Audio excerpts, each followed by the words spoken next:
be as quick as possible. Hi guys, it is me, Paranormal Sarah Soderlund, and I have everything that you've been waiting for. At least I know I've been waiting for it. This is the June 2019 astrology report. And so this is kind of a combination of psychic predictions, planetary alignments, astrology, and all the energies of the universe. And hopefully I'm getting this done and recorded and posted and online and uploaded and all of that stuff by the time that it is June. Preferably June 3rd at the very least. So for those of you who are clients of mine, if you work with me on one-on-one mentoring, if you join me online for free mini readings on Facebook or Instagram, you know I've been kind of warning you, and you know, when people come to me, you know, as working in forensic psychology and in the psychic and parapsychology world, I'm no different. I kind of give it to you like it is. I'm not going to sugarcoat something, and of course you can go online and you can see like, June is going to be a wonderful month full of peaceful energy. No. No, I'm here to tell you that June is going to be a continued shake, shimmy, rattle, and roll from what we've been experiencing from April to May.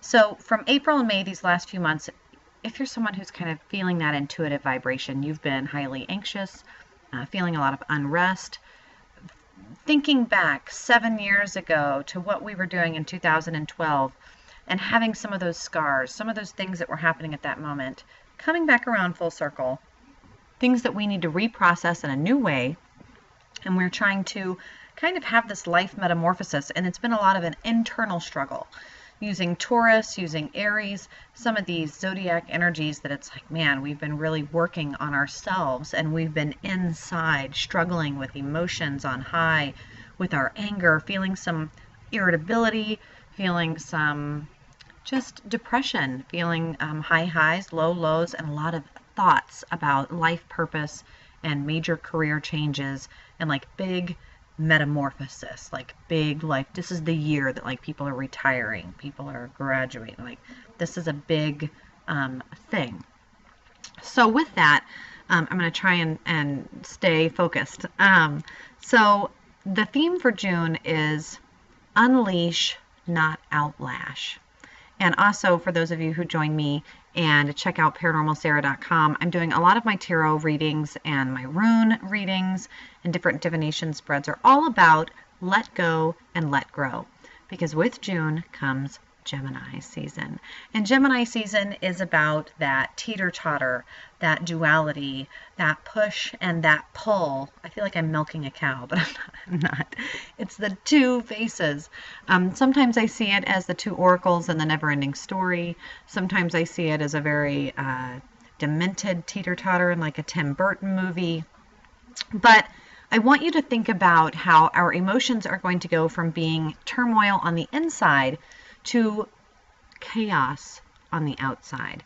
And it's already starting to happen. I'm getting a lot of emails and things about big life shifts and changes, and that is starting now. So June 2nd, Venus in Taurus, Pluto in Capricorn. Not a big deal unless those are particularly subjective to you in your house or a particular sign that affects you greatly. For the most part, this is going to just really be validating that we want to reveal a truth. We are going to be searching for the facts. We're trying to make these big life decisions. We feel very emotionally about them, and now we want to start accumulating our objective evidence. And so coming into the 3rd, June 3rd is the new moon in Gemini. So get ready. This is all about choices. It's about new beginnings. It's about being able to manifest what you want, as the moon phase kind of requires us to do. It's that new slate, that tabula rasa, that opportunity to think about our new projects. But specifically for Gemini, it's mind and body. It's about challenging your intellect. It's about choosing a smart hobby. It's about doing something that is going to be the smart path. That's going to be picking up a new book, creating habits by way of behavior modification. And specifically, this new moon in Gemini is going to enhance our communication in a specific way. We are going to, again, want to be looking at the facts. We are going to want to see evidence. We're going to want to communicate openly so that we can reach an awareness about truth. So if you are someone who meditates or someone who focuses on affirmations, take a moment to journal, think, focus on truth. What is your truth? As cliche as it sounds, think about what is it that's making you angry, or what is it that is your obstacle? Like what is the truth of the matter? The heart of the matter. After the 3rd, after that new moon, which is always great for me, I always light a candle, I try and take a bath, I clean my sacred space, I clean my altar, I change my perfume, I refresh all of my stuff in the house. Like, that's the new moon. It's that time to really clean your space in a way that you can have that clean, fresh, new beginning. You're telling the universe that you're ready. So on the 4th, Mercury moves into Cancer. This kind of has us wanting to use our words, again, that wave of communication, but use feeling words, kinesthetic words, words about emotions, nostalgia. Emotions are really going to be the top priority after that new moon. And so we're going to need to think that every time that we go into a work meeting, every time we go to the family dinner, every time we answer the phone, we go into a situation where we might want to be logical or objective. We might even need to be objective. But unfortunately, we're going to be dealing with feeling creatures, emotional creatures, touchy-feely creatures.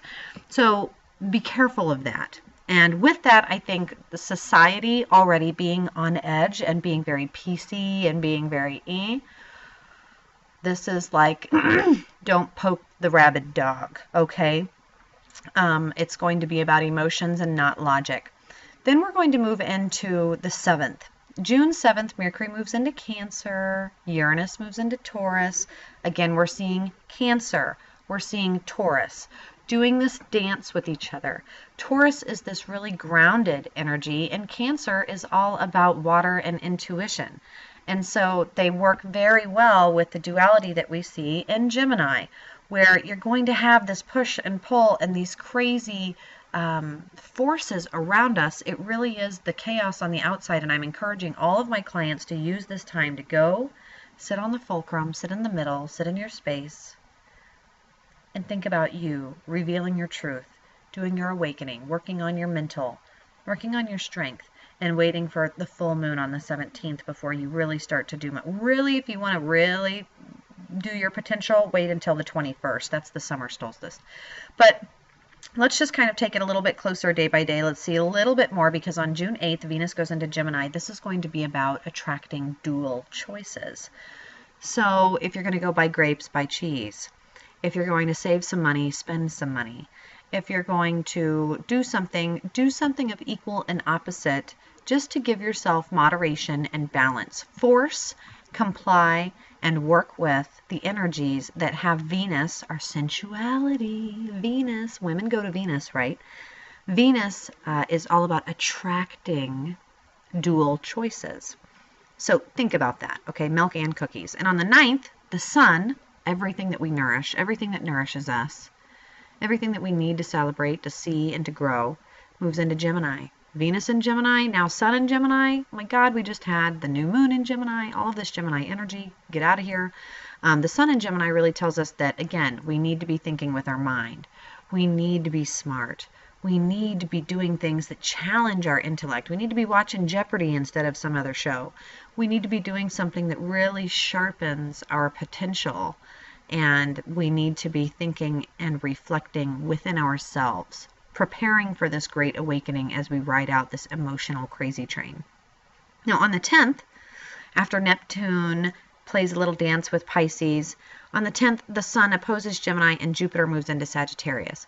Now Jupiter, I love Jupiter because for me it's all about gluttony, and Jupiter moving into Sagittarius, Sagittarius is the seeker. So we might find ourselves really wanting or yearning for things. It kind of depends on how Jupiter affects you and how these particular signs affect you, which again, if you want to learn about that specifically, you can always get one-on-one mentoring, or you can just join me slowly on this journey through blogging. You can kind of do your own research, and I assure you it's very helpful. On the 12th, though, because this is our cheat, right? You want the cheat, so you're taking notes. On the 12th, Mars, which Mars is about our emotional fire. When we see Mars personified, it's usually the war god, right? It's kind of that initiation, that spark, that motivation, the passion, the fuel. My fire, give me that which I desire. And Mars moves in Cancer. Cancer, Mars is settling. And so up until now, it seems like, especially starting in April, we've all been a little bit more irritable than we would like to. We've been feeling like our anger is just a little bit closer as an option to any other emotion. We hear ourselves cursing more than we should. We hear ourselves losing it and knowing that our fuse is shorter than we would like. And we're mindful of it, but at the same time, we just can't seem to escape how frequent that our irritability might be. And this is Mars. And luckily, as of the 12th, Mars is going to be settling down a little bit. It's going to be asking us, okay, now that Mars is calming, that fire is calming, think about specifically on April 20th. Again, if you're someone who journals, this is great because you can go back and you can say, what was I doing? Or May 19th, or both days. April 20th and May 19th were particular triggers, astrologically speaking, for those things that were irritating and working with Mars for what was causing some of this anger and what we can specifically release.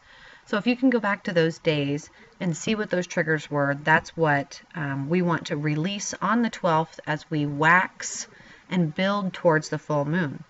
On the 14th, Mars moves into Cancer, it's trine. Neptune goes into Pisces. Mars is opposing Cancer. Saturn moves into Capricorn. All of these major shifts start happening.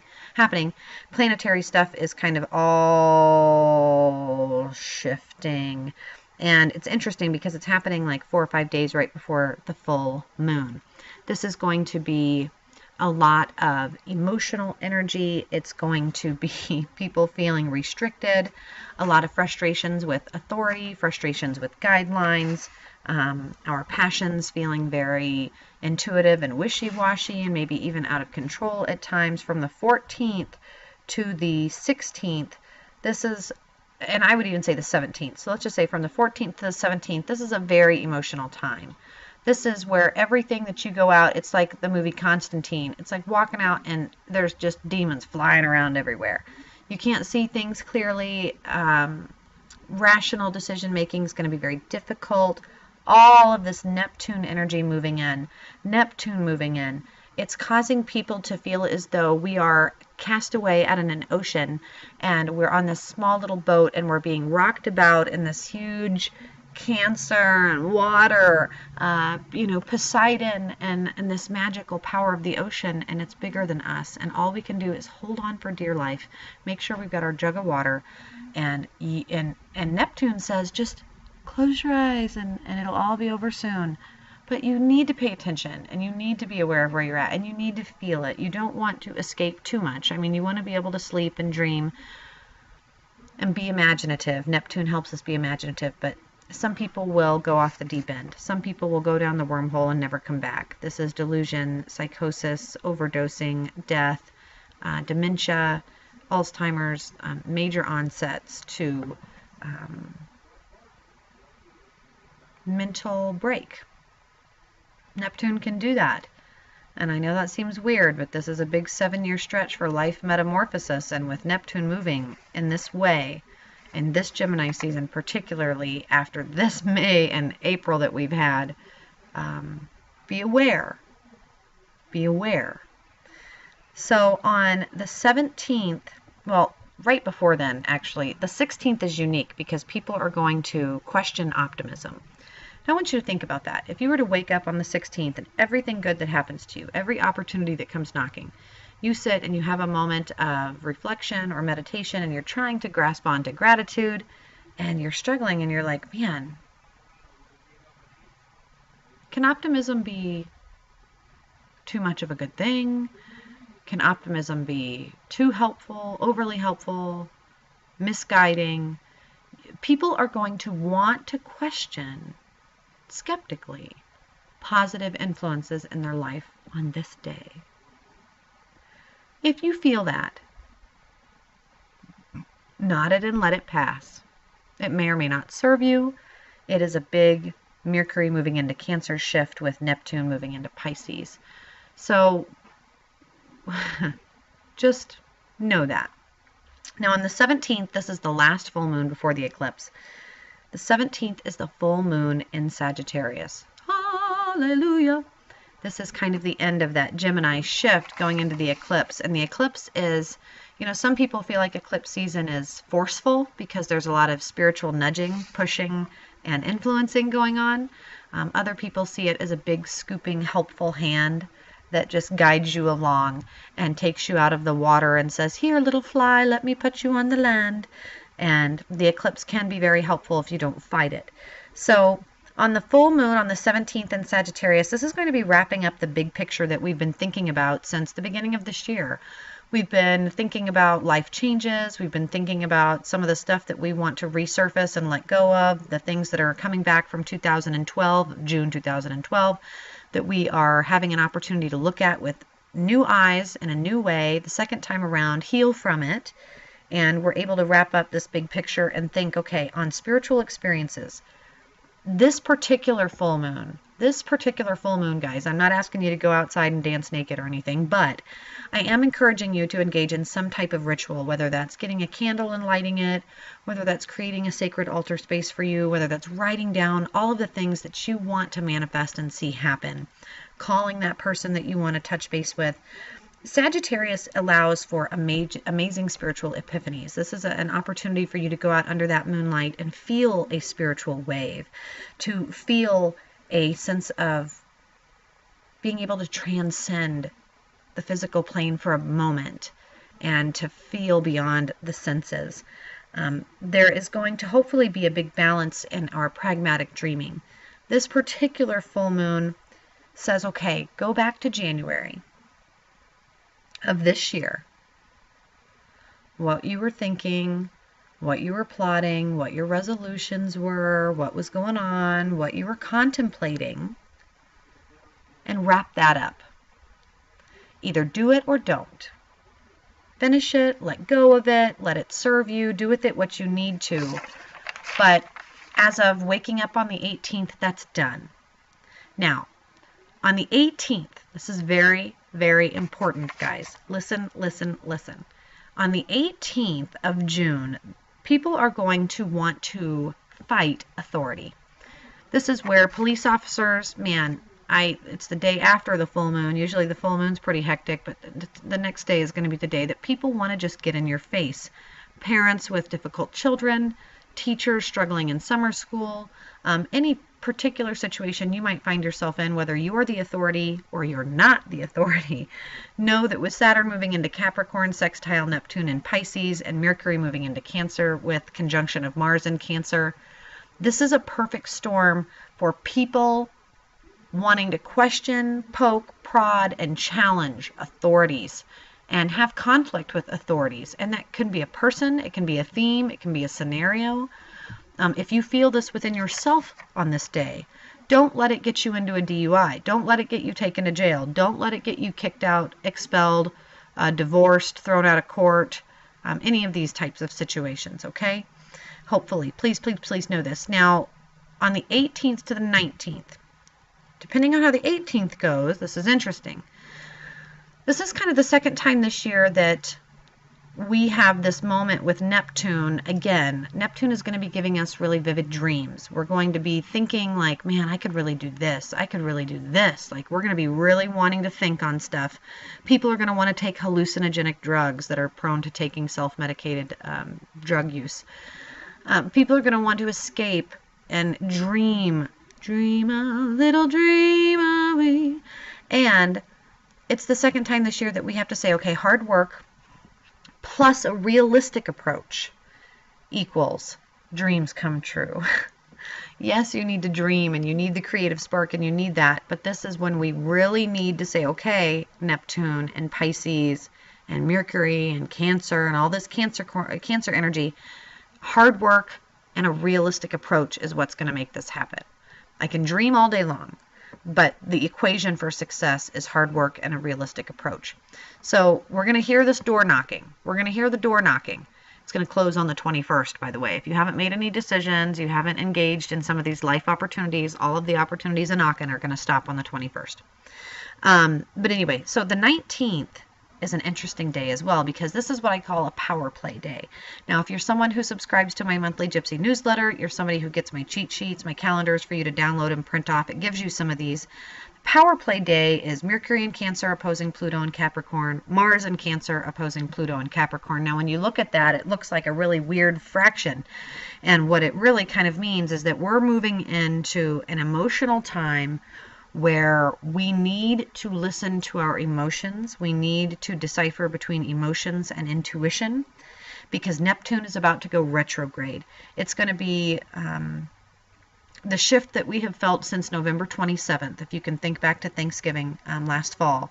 And this is going to engage in a Pisces energy that has us dreaming and escaping. It's going to be the 4th planet engaged in retrograde, which means, the more planets in retrograde, the more introspective we become. This is going to really distort our reality. This is going to engage our imagination like you wouldn't believe. This is a great time to go bury yourself in a cabin and write a book if you can, or to write a play, or to finally take that vacation and engage a creative spark, or collaborate with someone. It's not a good time to do business plans. It's not a good time to be doing things that require a lot of logical, rational thinking, okay? Now, being that things are distorted and that reality is distorted, think about how that's going to work out in arguments or conflicts. If people's realities are already distorted, it's going to create some struggles. And on the 21st is the solstice. Now, this is a worldwide holiday. This is the hemispheres are going to be celebrating either the shortest or longest day, and either the first day of summer or the first day of winter, depending on where you're at. For me, it's celebrating summer. It's celebrating the longest day of the year, and it's also very special to me because I have a solstice baby. And so the 21st is emotions are the GPS to our soul. The 21st is a day to go outside and be grateful. Put your hands in the dirt. The sun moves into Cancer. The sun, again, the center of our universe, the star that nourishes us and gives us everything that we need to live, moving into Cancer, which is all about water, emotions, and intuition. This is going to say, okay, we need to feel safe. We need to feel secure in our home space. We're going to want to sage. You're going to want to clean. You're going to want to put all your stuff out. You're going to want to create a sacred space and ask yourself on this day, how do I want to channel energy? How do I want to evolve? How? Not why. We've been asking why for months. How? And then all of the doors and opportunities, if we've not recognized them, are going to shut.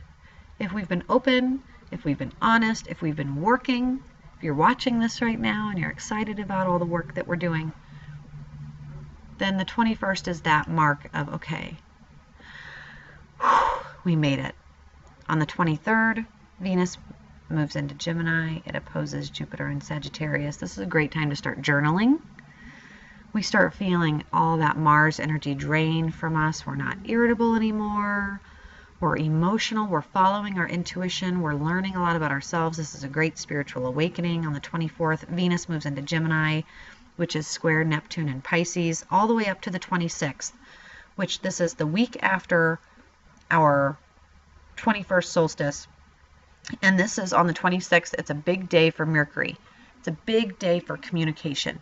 This is when people are going to be fired up. People have been thinking, they've been dreaming, they've been creating their sacred space, they've been working through all the solstice. Summer's here. Okay, now people are going to call. This is when your phone's going to ring. This is when people are going to reach out to you. This is when you're going to get a lot of messages and emails. This is fired up communication. People are going to want to suddenly want to start sharing their ideas that they've been birthing. They're going to want to share the things that they've discovered about themselves. But also be very careful because Mercury moves into Leo. Think about the Leos that you know in your life, guys. The Leos. Any Leos out there? This is that fiery, courageous, feline, selfish, arrogant, independent, egotistical, brave energy that wants to express itself or else. So on the 26th, that's going to be the internal motto of people. Express myself or else. Now think about that. If you are in a state of desperation, if you don't know how to express yourself, if you don't feel like you can express yourself, then or else can be very dangerous. If you're working in social services, or else is a suicide hotline increase, okay? This is about promoting your ideas, how to do catharsis, to do it in the right way. When we're fired up about stuff and we're communicating and we're picking up the phone, we're sharing energy with everyone. It also means we're receiving energy. We need to be kind of careful of who we're responding to, how fired up they are, what we are allowing to come in and out of our space. Again, working on that sacred space really meant boundaries too. Put your salt circles out, do your stuff, okay?